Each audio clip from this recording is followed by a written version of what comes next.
Hey, so this is Julie Beeling with Beneath Sheep's Clothing, and today I am interviewing TyKing, and Ty is here with an extremely interesting story and extremely interesting and relevant research that he's done into Antifa.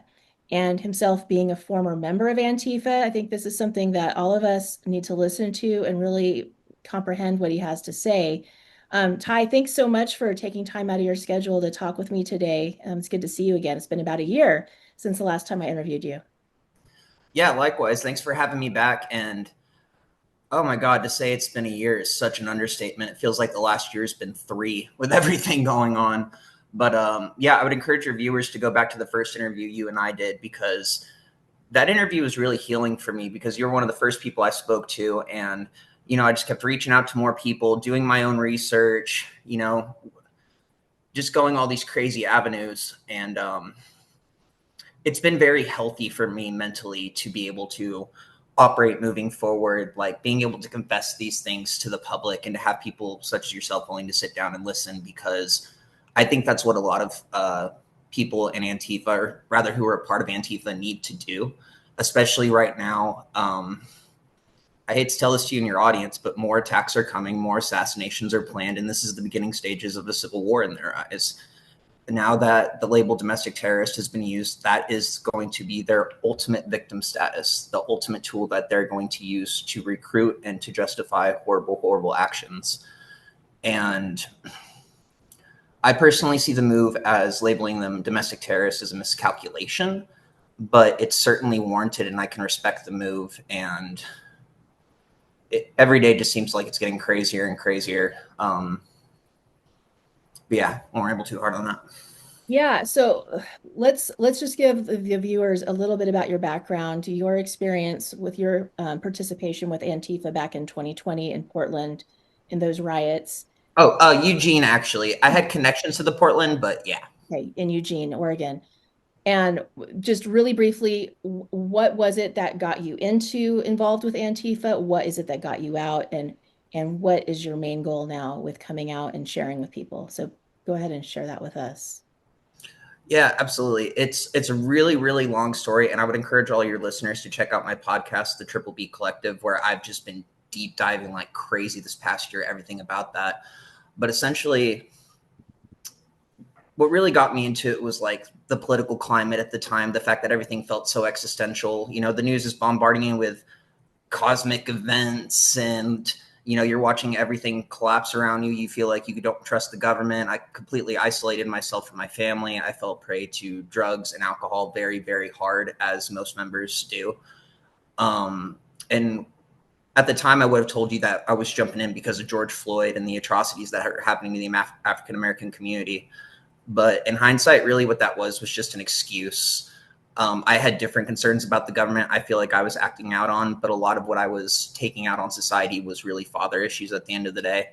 Coming from a really rough background, but also getting to see, while living with my father when I was younger, more of a dark kind of underbelly side to everything. So I always looked at the world from a different lens than other people. So whenever I was in Antifa, there's a myriad of reasons why I left. It's like getting out of a bad relationship.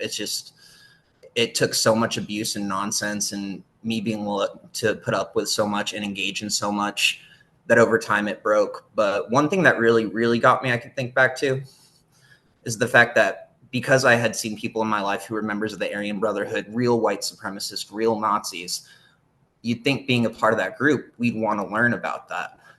But learning about that type of stuff scares those people. They don't want to talk about it because it's too gritty. It's too dark to think about. So who do they paint as Nazis instead? People like Charlie Kirk.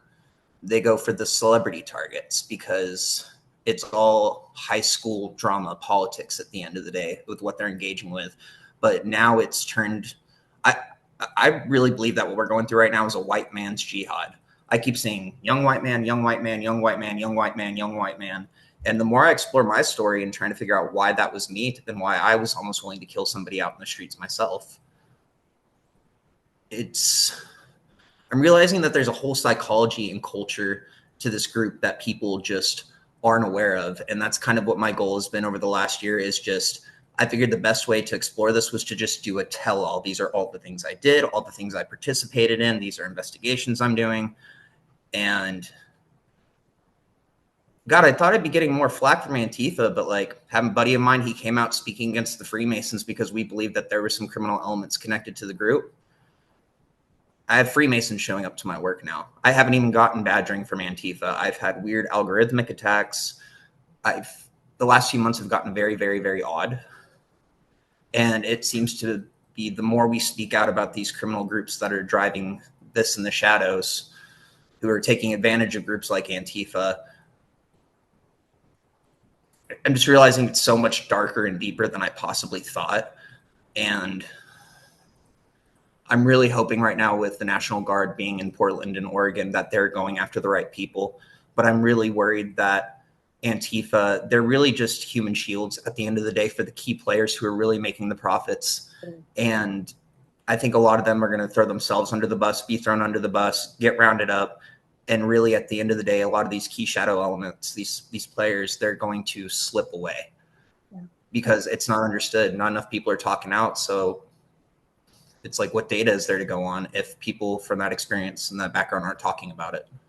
Yeah, so Antifa and also some of the BLM rioters, those you guys and the people like that are basically expendable cannon fodder for dark forces that they don't even fully understand. And I want to reach, just like you, I'd like to reach out to as many of these people as possible. And everyone is human. A person who's caught up with Antifa is still human. There is a way back from that. And to not let yourself be used as a pawn in this game of chess that we're in. And same thing, there can be radicalizing people on the right as well, although it seems to be more organized on the left. Um, I'm really interested in hearing about what is going on right now in Oregon and your perspective on that. You mentioned a little bit, and I'm also interested in, I watched your video where you said I am Tyler Robinson, referring to the accused killer of Charlie Kirk. And I'm really interested in what you have to say about that and that young man's potential path of radicalization. Um, which one do you want to start with, Oregon or the Charlie Kirk shooting?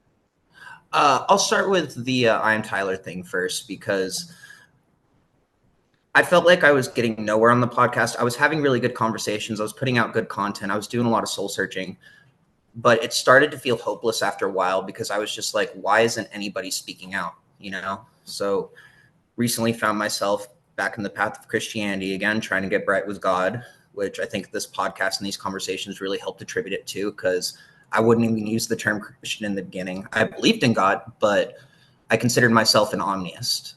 So, you know, I was praying after coming to that decision of, God, just give me a sign, something that's from you, that I know is from you, that can't be manipulated, nothing dark, nothing trippy, nothing I can attribute false meaning to. Like, give me a sign that I need to keep going. So, you know, my name's Tyler. The shooter's name was Tyler. It happened about on September 11th, technically the 10th, but the day that I spoke to Buck Angel for the first time was September 11th of 2024. And the more I go into this kid's story, it's just like, yeah, this is me. I even put my mugshot up next to his. We have our head tilted the same. It's just like everything's the same, which is a little thing that I do now when these shooters come out is I put my mugshot next to theirs and I'm just like, huh. But yeah, and it's just, that's kind of the weird place that I'm in right now is everyone's like, I am Charlie, I am Jimmy. And I'm just like the one guy that's like, I'm the other guy. And it's weird to be in. And I feel like a lot of other people are in that space too, but they just don't have a place to speak out, which is something that I hope to do. But in So terms of the, oh, sorry. I want to hear more details. So how do you identify with this young man who's now sitting in jail in Utah County and facing potentially the death penalty? What makes you identify with his plight? I see a young man who believed that his conservative family was radicalized into a cult, somebody who ran away from traditional family values to establish friendships in these queer circles, these online gaming communities. He was clearly living online constantly, which is something I was doing in Antifa. When I'm not writing, I was playing video games and watching movies. You know, Reading the text with his friends, he seemed to be like the educated one out of the group. Like whenever people had questions about politics, they'd ask him, and he seemed pretty unbiased most of the time. He's like, here's the stats, here's what's going on. And like I was threatening to kill 4 of my trans friends in the Antifa movement because they felt so under attack that I told them, I'm like, hey, if anything ever happens, they ever come for you, you come to my house, and I got a gun. I'll defend you. I will fight for you. I will kill for you. This nation will not take you away or your rights. So you were willing to kill for the oppressed as you saw it, and it's very, very likely that Tyler Robinson had a similar motive. Mm-hmm. And I know that there's still debate as to whether or not the text messages back and forth were cover for these people trying to cover their actions. Yeah. But let's pretend that it's not. I think that a lot of people don't realize that people like me, people like Tyler, people like any of these other shooters, that the more they're getting affirmed in their head that they're right and they know everything and that they're going to be the hero vindicated in the story, there's going to be a lot of people that are going to be willing to act on that, clearly. So to see those messages, they're kind of just like, what? He did what? Like they're sitting there kind of shocked. But it's, yeah, when that has been his life for the last few years, and you have these kids going on little misadventures, it's like Matthew Thomas Crook's got a BlackRock handler. I think the other one, Robert Westman, I think he was also in a BlackRock commercial. And everyone's just like, how are they finding these kids? How are they tracking these kids? Our phones know everything about us at all times, and that data is being collected and sent everywhere. And really what was going on with me and Antifa is when I wasn't at home or riding, I was going on little adventures. I was meeting people around town. When you start declaring that you're an Antifa and that you're going to be a part of the revolution, you're going to find people who are going to give you those connections.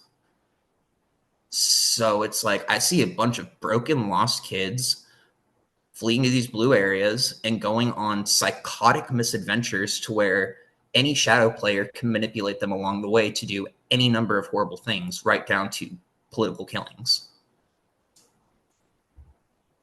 And I know that you have spoken, in case any people in Antifa or connected with Antifa are listening. I know you've spoken to them directly in your videos, but what message do you have for them right now?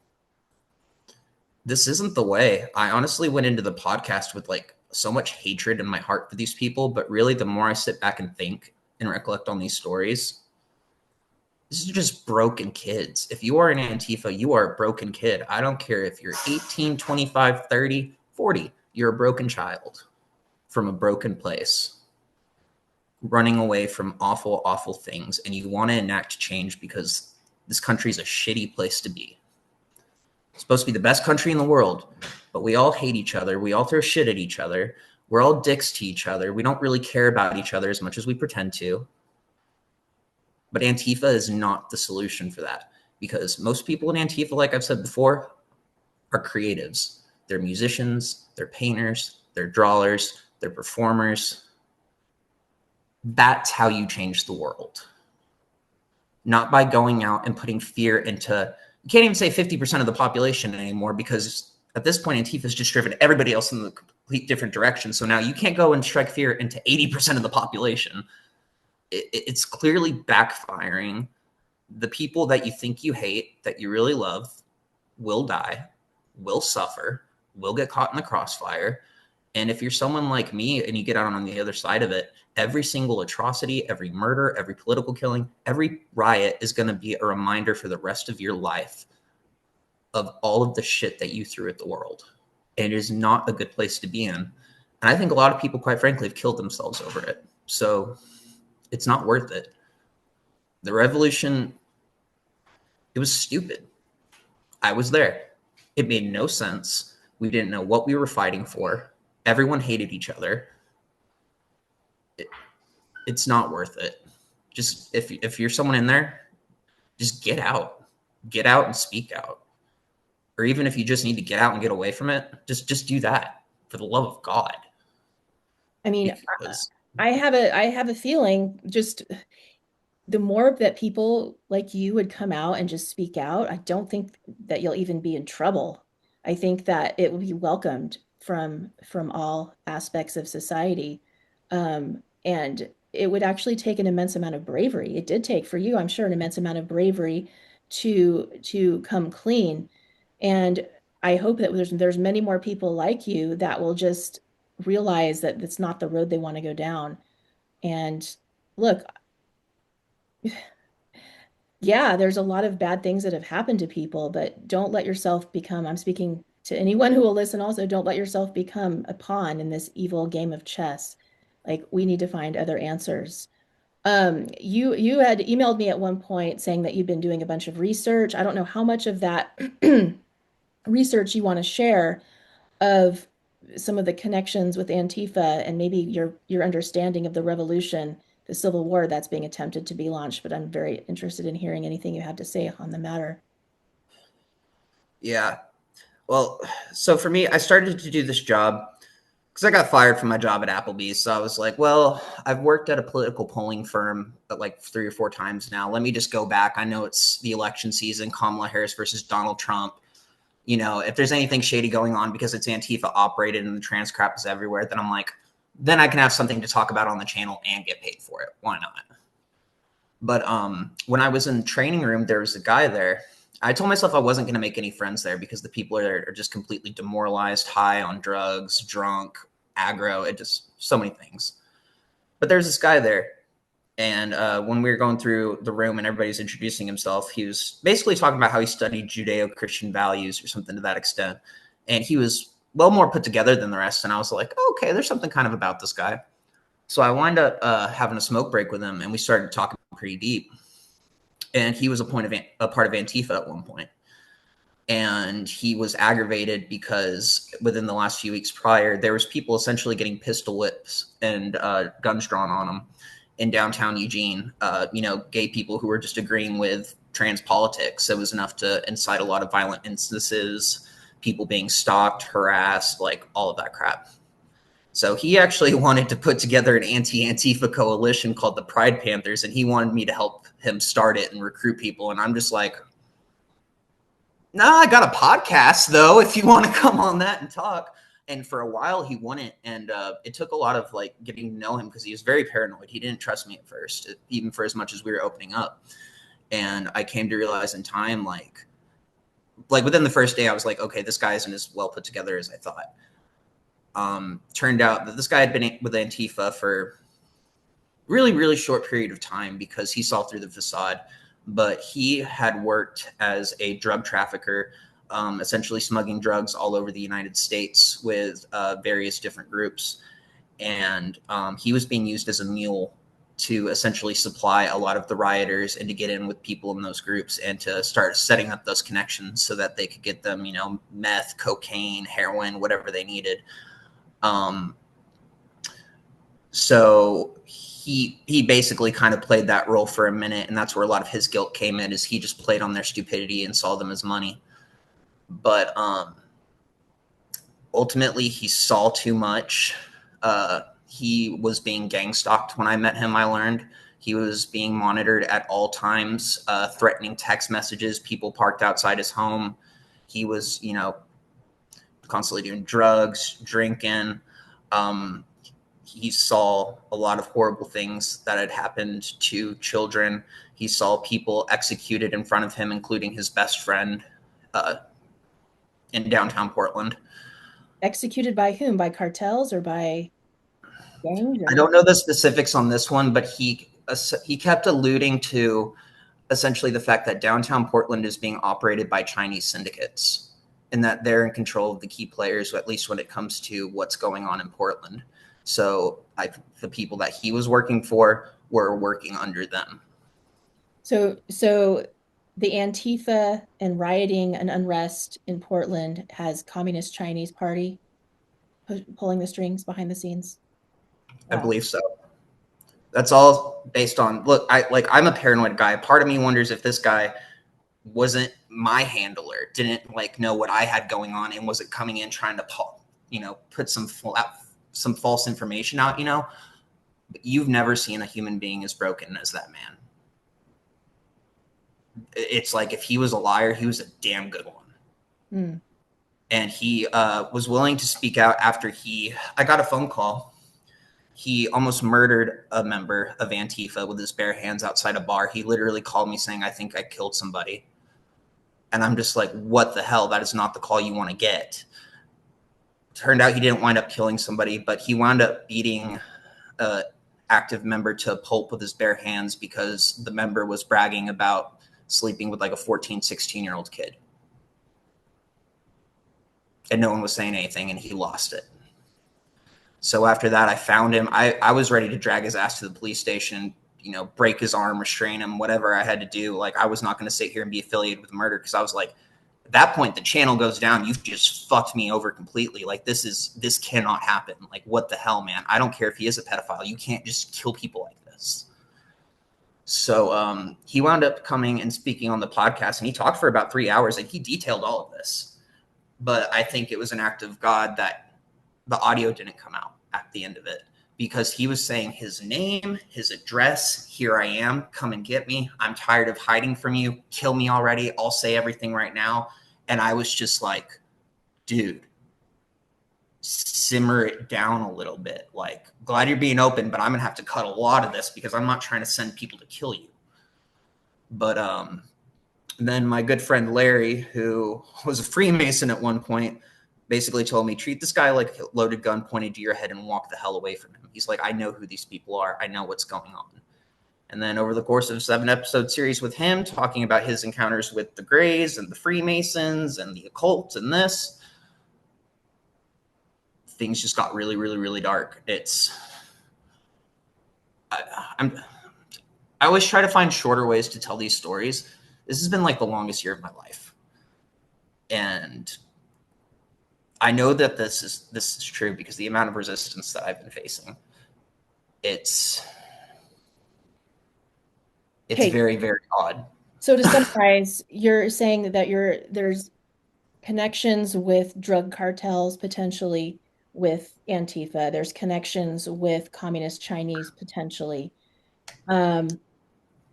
So these people are at war with the United States, and they're trying to utilize a radicalized group of young people with maybe poor judgment who are out of their mind on drugs half the time.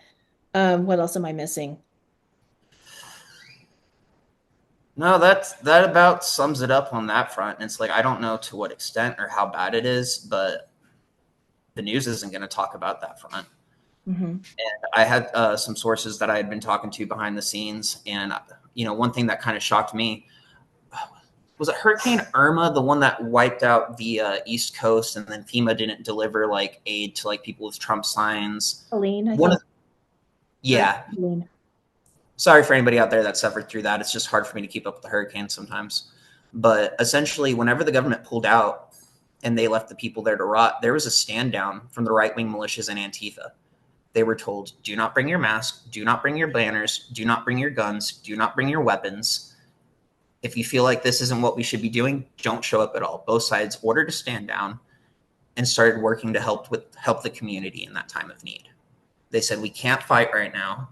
Everything is screwed. Government's not going to help us. We need to come together.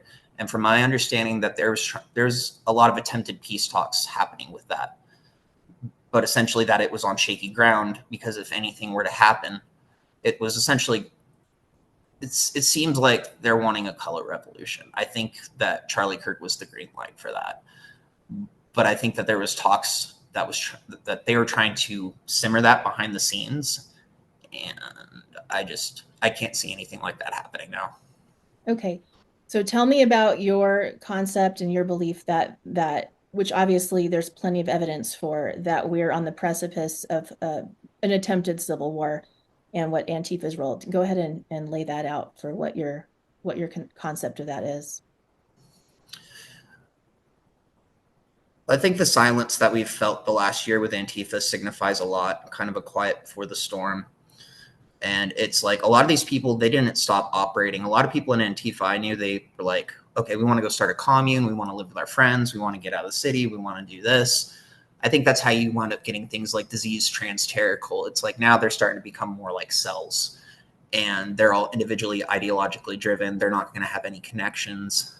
But one thing that's scaring me with the Charlie Kirk thing is reading the responses from people who've never been in a protest or a BLM event, like old white ladies, it seems like a lot of the time, they're saying the same type of things that we would say in Antifa.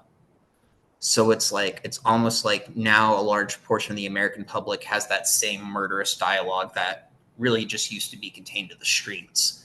And it's from people that aren't even affiliated with it. So that's really starting to freak me out. I do a show called These People Are Idiots on my podcast with my buddy Cyprian Ivanov, who he was born into communist Romania. And, you know, he works in DC now. He's been involved in politics for some years. And he told me recently, like, the big fear right now is essentially that we move into a phase of reciprocal assassinations. Kind of getting worried that we're getting to that point, to Meaning, which I would. okay, meaning reciprocal, meaning someone, the people, leftists assassinate someone on the right, and then a radicalized people on the right assassinate someone on the left, and it just goes back and forth. That's what you're saying. Yeah, which is basically what happened street level with BLM. It's like everybody acted like there was a tally. They kept names. Like it'll just become a game at that point. So do your best job to kind of paint a picture of what this type, if let's say it does get to that, reciprocal assassinations, where does it go from there? How does this impact the average American? How does this impact America's ability to maintain its solvency as a nation? Like what are your thoughts on that? Not too many thoughts on the post, because at that point I just see it all spiraling downhill. But I think a big problem right now, and I don't know if this answers the question, so sorry if it doesn't, but we're just so normalized to it at this point, and so much of the tragedy has been hidden from us. The last 2 years in this country, we've seen trains going off into rivers, chemical spills, factory explosions, constant little plagues that pop up every now and again. You know, radiation poisoning that's making tentacles grow from faces of animals at this point down here in Texas. Like, we've been so normalized up to this point that I think when this really pops off, most people even then aren't going to realize it. I mean, we're waking up every single day to a new church being slaughtered, you know, bombs being detonated here, fire started here, and most people still won't even, it's just a blip on their radar, you know, here and gone.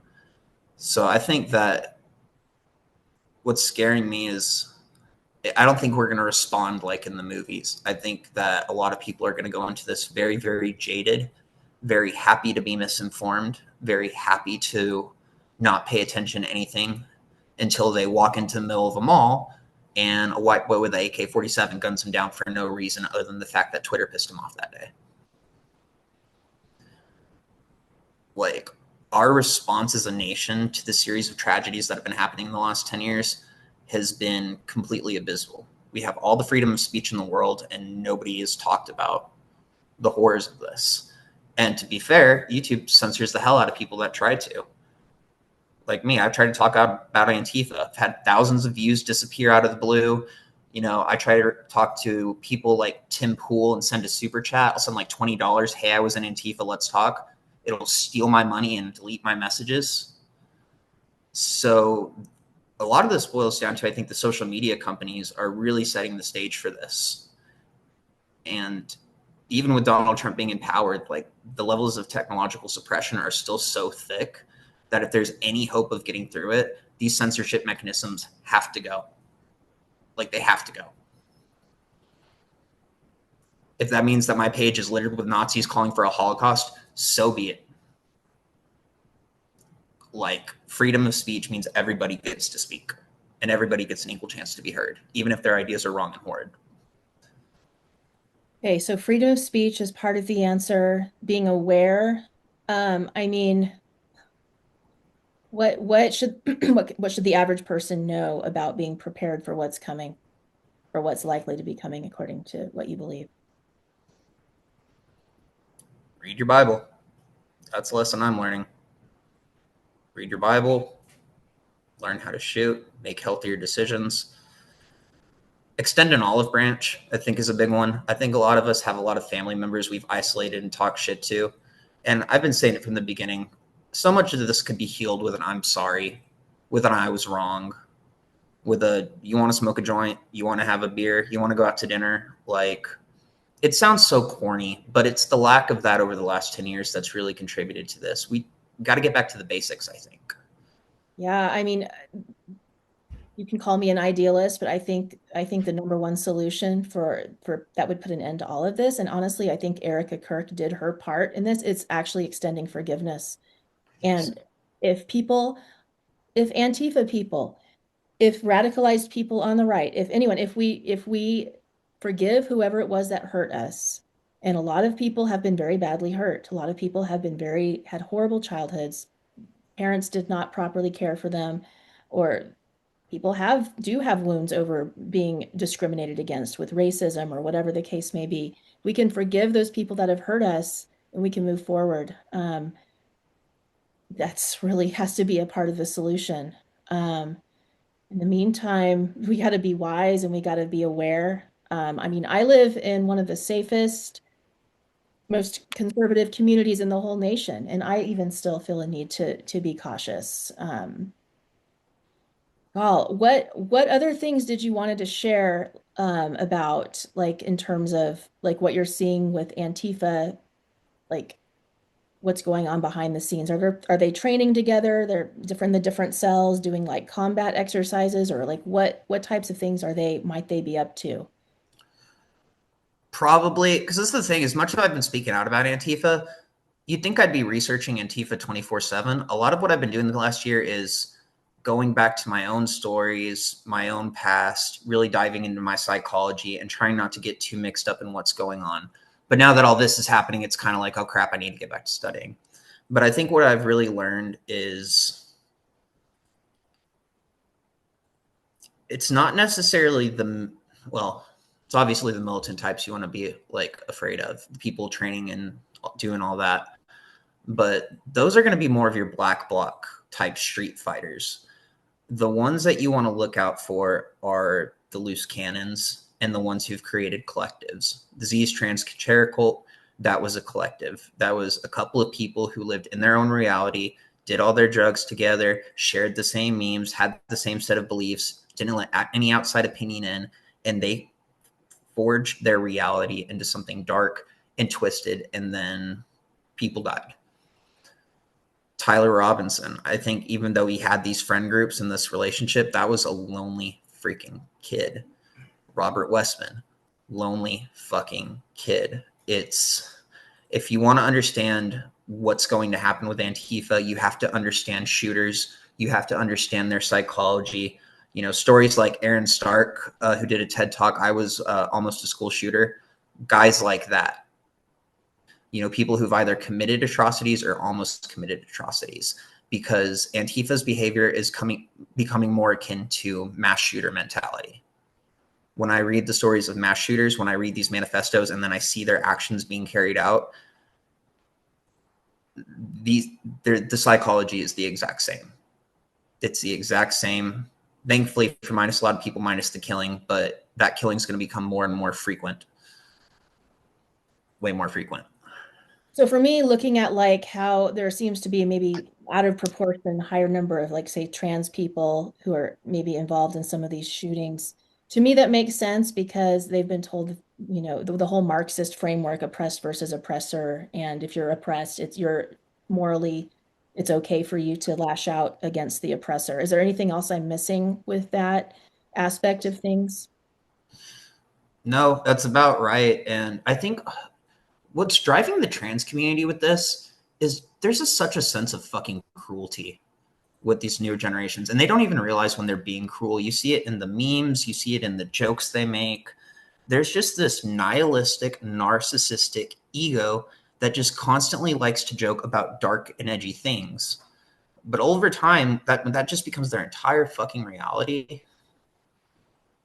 Like these kids got brainwashed as hell. And I think that one way that people can stand up to these queer Marxists and this agenda and all this fucking protect trans people nonsense, we need to call this what it was. This was a eugenics campaign. This was trans the gay away. This was sterilize. You know, it was eugenics through and through. And I see no difference between what Antifa is doing for the trans community right now and a bunch of SS soldiers defending the actions of Joseph Goebbels. There is no difference, like at all. This is eugenics. This is Nazism. This is fascism. Everything they like to say about the rest of the world, they have embodied. Right, And that projection can't work anymore. It has to be called out for what it is. right. I mean, just looking at the state of Utah and the armed queers, Salt Lake City, and like the not NGO funding, and perhaps like I guess even one of the people involved with this armed queers group of Salt Lake City, which I initially, when I first saw like the whole thing with like the inscription on the bullets from Tyler Robinson, I'm like, oh, I wonder if armed queers Salt Lake City was involved. Um, they're getting lots of government funding at various times. Um, that has to be we have to put an end to that. What That's do the we, government funding a civil war on yeah. its own soil. And how do we talk to these young people? I mean, I know there's some detransitioners out there that are trying to speak sense into people. Buck Angel, himself a trans man, has a very solid basis of understanding reality as well. Um, how else do we reach these young people that have they really are victims, but they are victims of kind of sometimes the opposite of what they're thinking.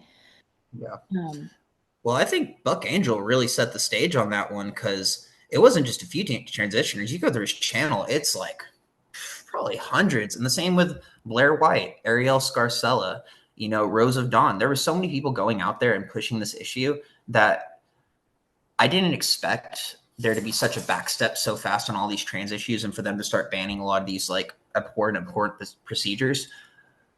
But because of the wave that they created and the collective of people that they pulled together from a similar tragedy, but each with their own different backgrounds, their own traumas, basically thousands of detransitioners, I feel like, came out. At that point, the noise became unavoidable. People couldn't call them liars anymore.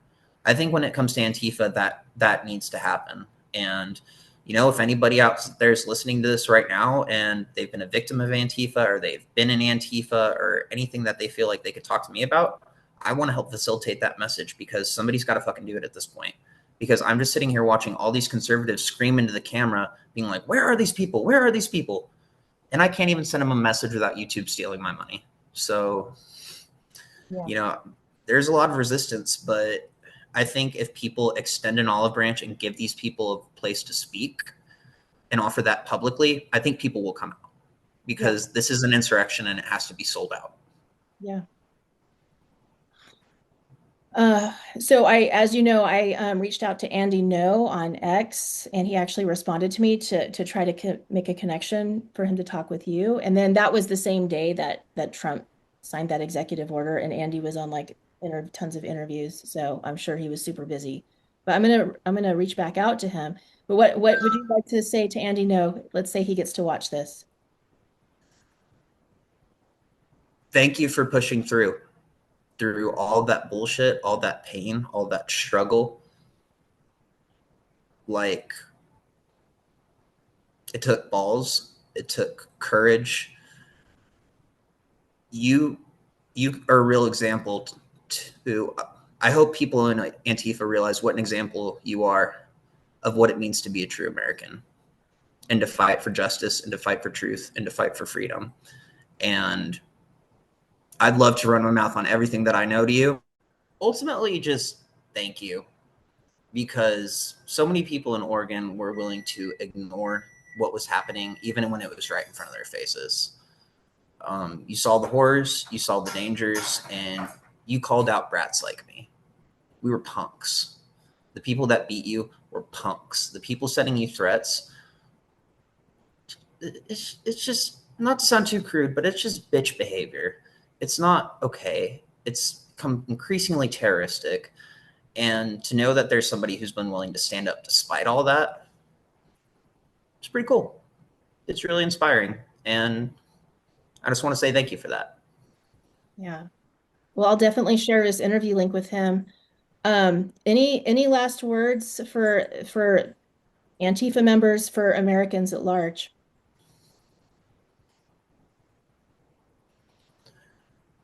this war was never worth it. You know, every group of people that Antifa chose to champion, trans people, black people, Mexicans, this, that, none of these groups wanted a war. They wanted change. They wanted, they just, you know, it started with we want to change policy decisions to we want to slaughter our family and friends. Nobody asked for that. So to engage in that or to just sit by and allow it to happen, it's completely abhorrent at this point. They always used to like to say in Antifa, silence is violence. So for anybody sitting on the sidelines and they know something, or they've seen something, they've heard something, they've been a part of something, yeah, the difference is this time that statement applies. Silence is violence. People are going to continue to die. And if you were a part of that and you feel guilty about it, you should do something constructive with it, but you should feel guilty. But I would just ask the rest of the American people, you know, conservatives, Christians, people such as yourself, to just keep praying for people like that and to leave the door open and to give them space to come back and say, I'm sorry. Because I think a lot of people are about to start doing that. Certainly hope so. And I certainly hope that we can prevent this radicalization from happening. I just hope the best for our nation. Either way, we need to be wise. We need to understand what we're working against here. Ty, I know you've got to go to work. Thank you so much for taking the time to talk with me. And I hope that I'll do everything I can to get this message out. And hopefully you can get bigger platforms and speak this to even bigger groups. So thank you so much. Absolutely. Thank you so much, too. It's been a blessing. And yeah, you have a good day. Yeah. See you later. Bye, Ty. Bye.